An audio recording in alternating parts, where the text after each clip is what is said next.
Yes, so. Chalo. Good morning to all of you. Good Today morning, we sir. will study second prescription.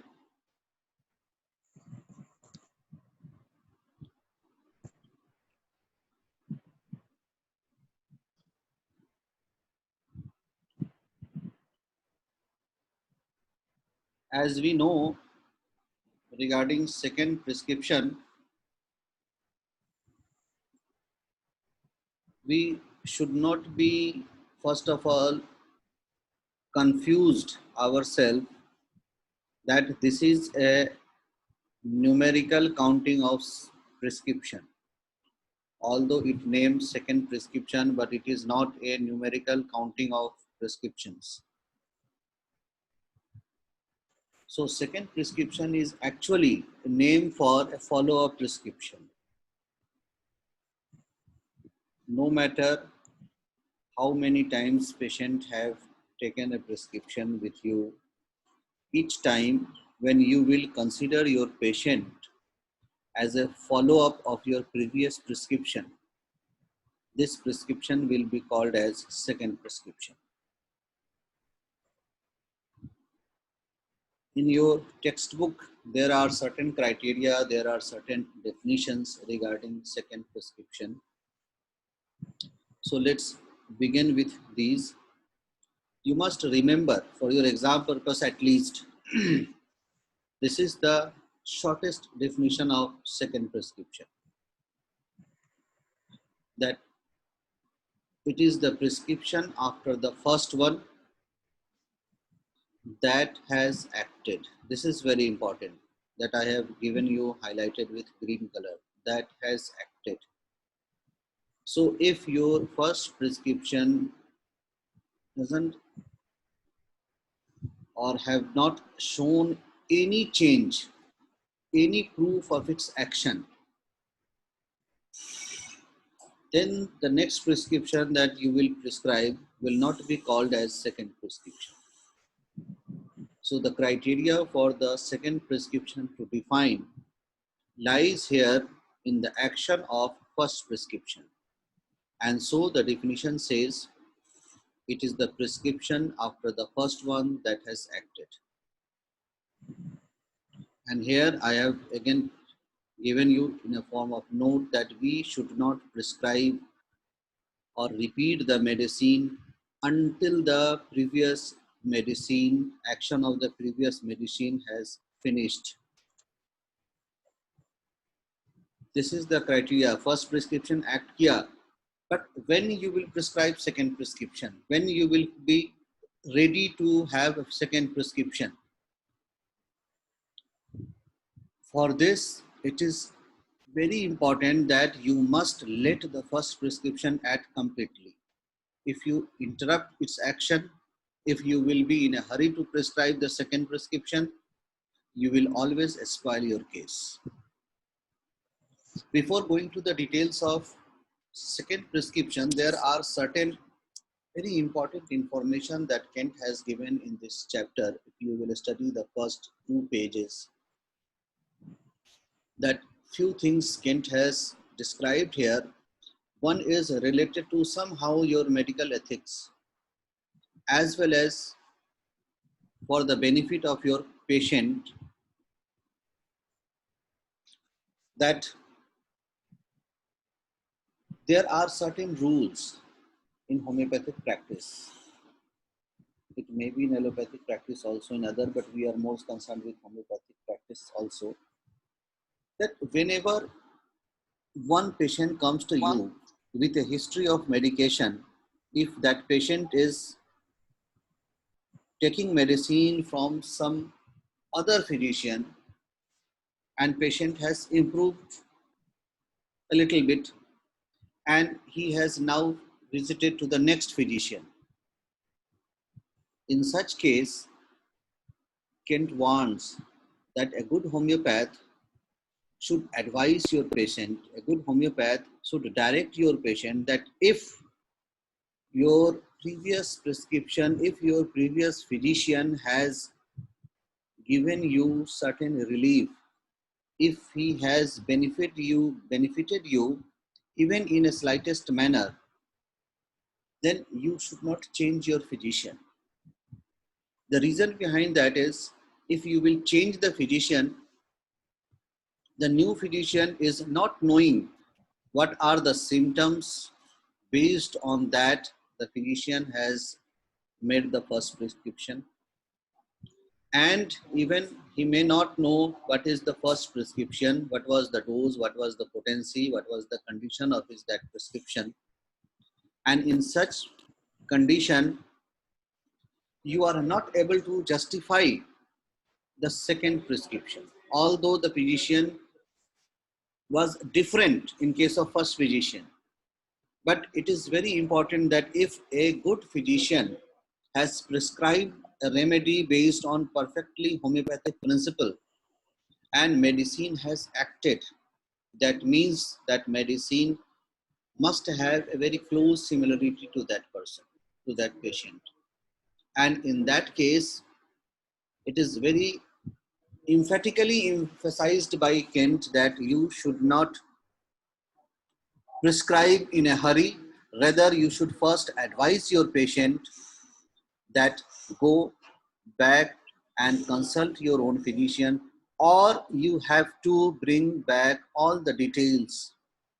Based on that, the physician has made the prescription so that you can analyze and justify the prescription. This is the first advice that related to medical ethics that Kent has advised. Next, after this, if you want to have a second prescription, you must study first aphorism number 104, because the second prescription, the action of second prescription, actually Hahnemann has started from that aphorism, the last aphorism of your case taking part. And if you will open the chapter and aphorism number 104, you will find that Hahnemann has given here the importance of written record of the case, that you must have a record of your patient, you must have a written categorization of the symptoms that based on which you have prescribed the remedy, so that in the next follow-up, when you will take the case and you will review your patient, that what are the changes that has taken place, and you will justify the another prescription.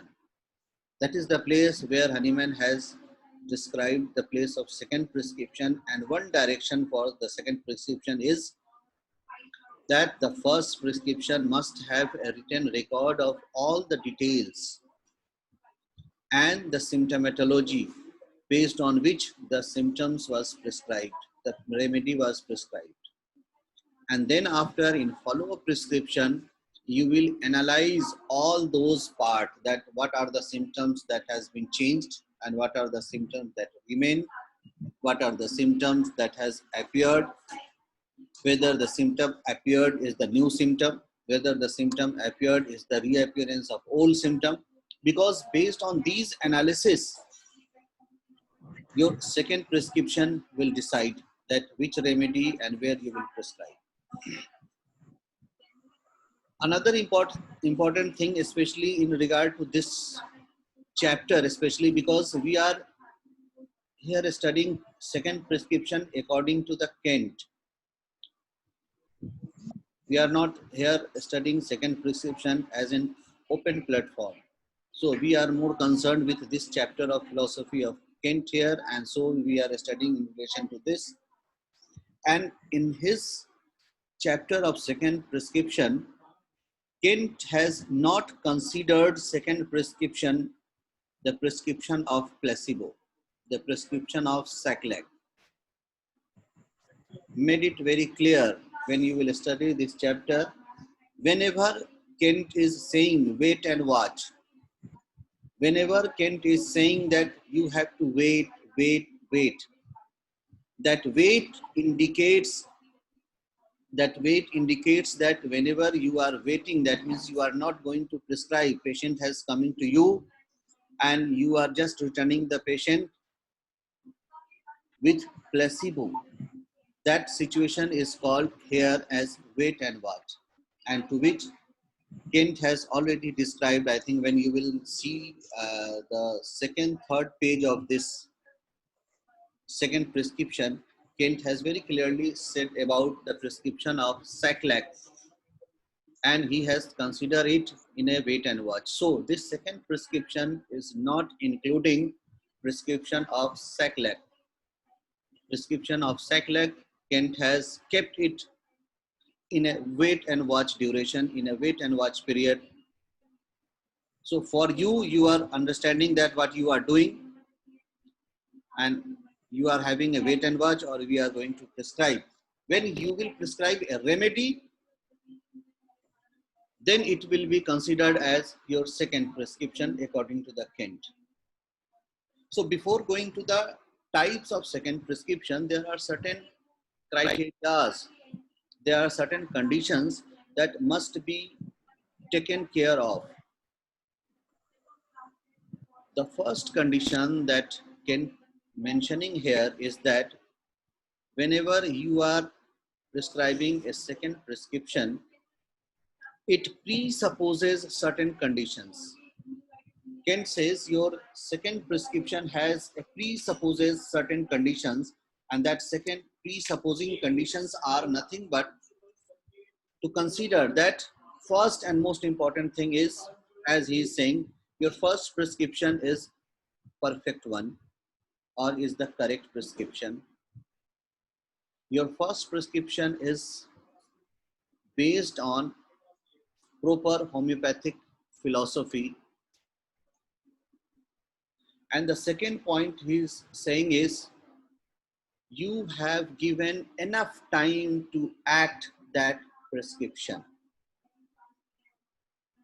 You have given enough time to act that prescription. That means the first prescription has completed its action. The first prescription has completed whatever he can do.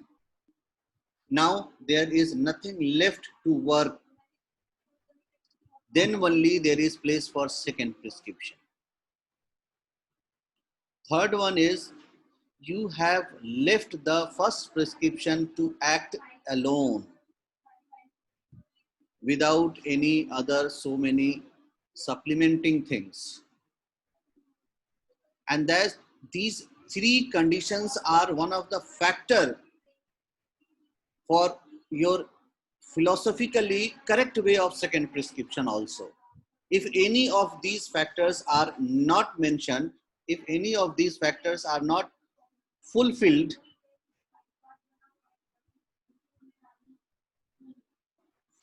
philosophically you are not able to say this prescription as your second prescription. So this presupposes condition is the presupposed condition for your first prescription, and this is another criteria for your second prescription, that these must be there. Then only philosophically you will be able to prescribe a second prescription. And what are these? The first prescription must be philosophically correct one.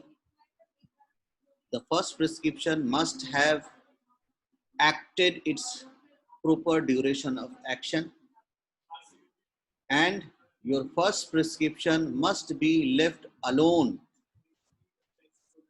without interruption, without having any type of intermediate additional influences that can influence the patient's history, that can influence the patient's symptomatology. Then only you will consider, or you will say that you are having a second prescription, or you are going to have a second prescription. So this is called a prerequisite condition for second prescription, or you can say it that first prescription presupposes this. These are the three conditions. Next condition is that when you have prescribed a remedy, although Kent has said before going to the second remedy, before going to the second prescription, you have to wait not only for days, not only for weeks, but for months. And this second prescription that Kent has described here, you can also consider it that this is totally based on Hahnemann's teaching of 5th edition of organ. This is not at all based on the 6th edition of organ. If you have knowledge of difference of 5th and 6th edition, then you can consider what are the difference and where is the gross difference between way of prescription in first prescription, 5th edition and in 6th edition. So that means if this prescription that Kent is considering and this second prescription is based on the 5th edition of Organon of Medicine, that means here is the consideration of only centesimal scale. Here is the only consideration of centesimal scale and not 50 millisimal scale of potency. 50 millisimal scale of potentization and its repetition, its continuation is completely different from 50 millisimal scale of potency and prescribing. And in 50 millisimal scale of prescribing, in 5th edition's directions of prescribing, wait and watch. The patience of the physician is very important. Many times, physician with good prescription, physician with a very good first prescription, and just because of this lack of patience, he was in hurry to prescribe and he spoiled the case. And so it frequently happens that after a good first prescription, after the initial relief of the patient, now we go into a mess that now we are not able to prescribe, now we are not able to give proper relief to your patient. And this is just because you have untimely second prescription. You have prescribed a remedy very prematurely the second time. And that premature prescription, that untimely second prescription spoiled the case. So even for today, whenever you are prescribing with centesimal scale of potency, you must have to restrict yourself before you repeat, before you continue the prescription, and before you change anything else. In this chapter, you will study, especially in the 3rd page of this chapter, Kent has very emphatically stressed one of the very strong quotation that is going on in homeopathy, that it is a usual saying that when the symptom changes, change the remedy. When the symptom changes, change the remedy. But here Kent wants, even if the symptom changes, don't change the remedy. If provided your patient is better. That means if your first prescription has given a better result in a chronic case, in a constitutional disorder to your patient, you should not change the remedy, even certain changes in the symptomatology occurs. And you have to continue the same remedy with going on potencies one after another with no doubt a proper wait and watch. And that whatever I have said you, that Kent has written in this chapter on the 3rd page of this, you can study it, or I will give you the PDF of this part. So wait and watch here is very important. Or one important key point also Kent has given you, that whenever you are in doubt, again Kent says wait and watch. Whenever you are in doubt whether to prescribe, not to prescribe, what to prescribe, how to prescribe, Kent says wait and watch. Give placebo, wait, and confirm your symptomatology, confirm your prescription. So wait wait and watch and have patience. Wait till the action of the remedy is completed is very important criteria, is very important guideline for this second prescription that whatever Kent has advised. Another important thing that Kent has given, no doubt, 1 or 2 month directions for before going from first prescription to second prescription, but it is not mandatory that you will always wait for this. But what is the criteria? What is the philosophical guideline for wait and watch? Or as I have told you that you must observe whether the action of your first prescription is finished or it is continuing. How you will come to know? So practically, this is very important whether the action of your previous remedy has finished or not. You can only observe this when you will observe your patient that there is a change, there is continuous movement of the symptom. That means if the patient is showing changes after first prescription, change started, and as long as there will be any change, continuity of change, either it is increasing, either it is decreasing, either it is something new is adding, something old is going, something is coming, going, coming and going. These all are the changes, that all are the indications that indicate that still your medicine is working here. Still your vital force is responding to the first prescription. So until and unless the case come to stand still, again important word that Kent has here emphasized, this word stand still.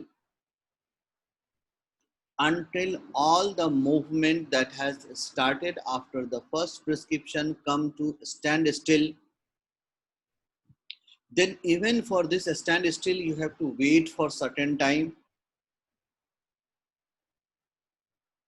And after having a wait for certain time, even if the patient is on standstill, then only you can justify that now it is the time for second prescription. So mind it, for centesimal scale of prescription, once you have prescribed, you must have a greater control on yourself. Otherwise, you can spoil your good prescription just being impatient. You can spoil your good prescription just being in a more hurried way of irrational, untimely, premature second prescription. It will not harm your patient if you will having a delay of 1 week or 2 weeks of prescription. But it will definitely harm your patient if you have prescribed 1 week earlier before it. So there is no harm in waiting it with placebo. But it will definitely harm if you have untimely repetition, if you have unjustified repetition, if you have unjustified change of your remedy.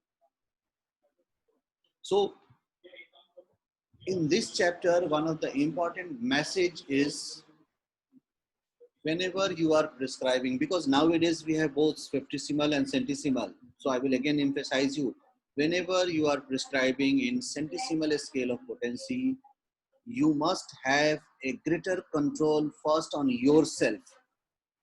That first, when you will prescribe, be very careful, justify your case taking, go for proper analysis, justify your prescription, think twice before you prescribe, think thrice before you prescribe, think multiple times before you prescribe.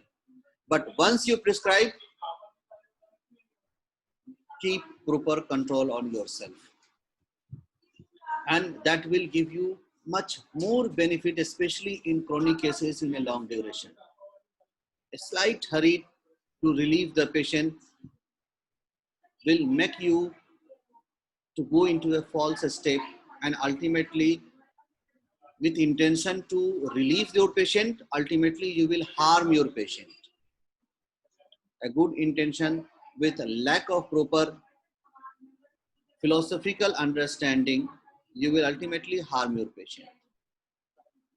So, whenever you have prescribed, wait and watch, observe the movement of the patient until till the symptoms is having any changeability, any movement. Do not hurry to prescribe and let the patient's state come to a standstill and then only prescribe for that. Now comes to this part.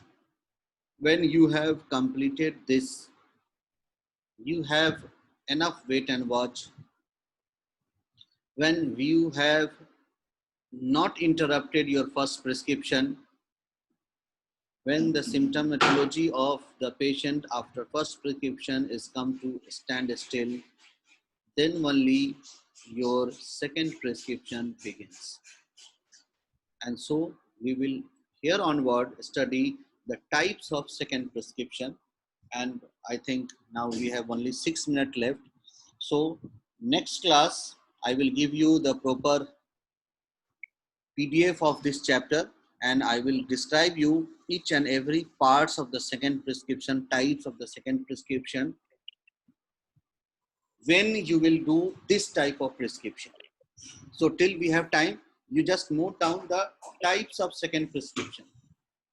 The first is that grossly, practically, we have divided the second prescription into two categories. The first category is that is called repetition of the same medicine. The first category is repetition of the same medicine, and the second category is repetition of, change of the remedy. So first is repetition of the same medicine, second is change of medicine. First type is having again two types, repetition of the same medicine with same potency, or repetition of the same medicine with increased potency.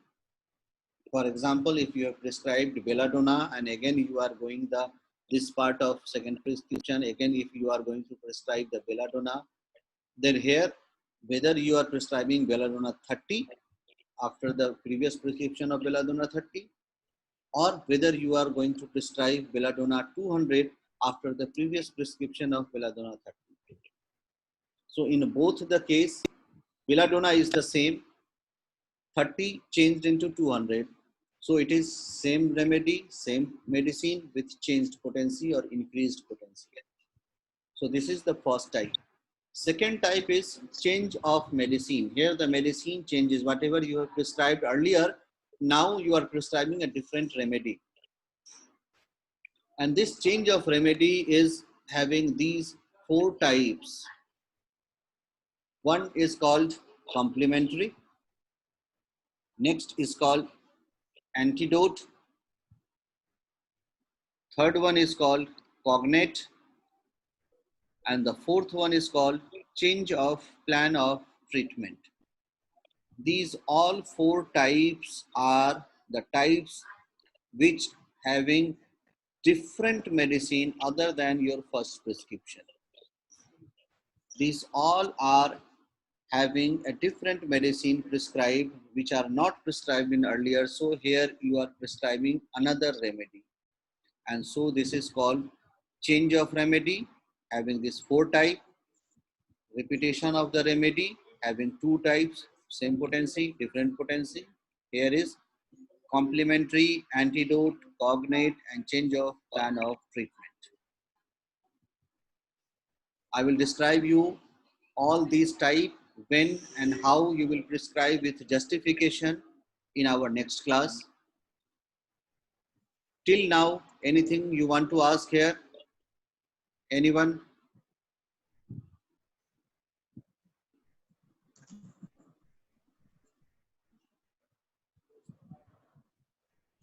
Anyone want to ask anything?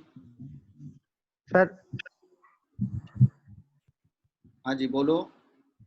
Sir, why only, sir, in sir, centesimal scale? If we are giving in LM potency, then why, sir, उसमें क्यों नहीं करेंगे फिर? उसमें करेंगे, क्यों नहीं करेंगे, बिल्कुल करेंगे वहां पे, but I am teaching you here Kent's philosophy of second prescription, and till the lifetime of Kent, 6th edition was not published.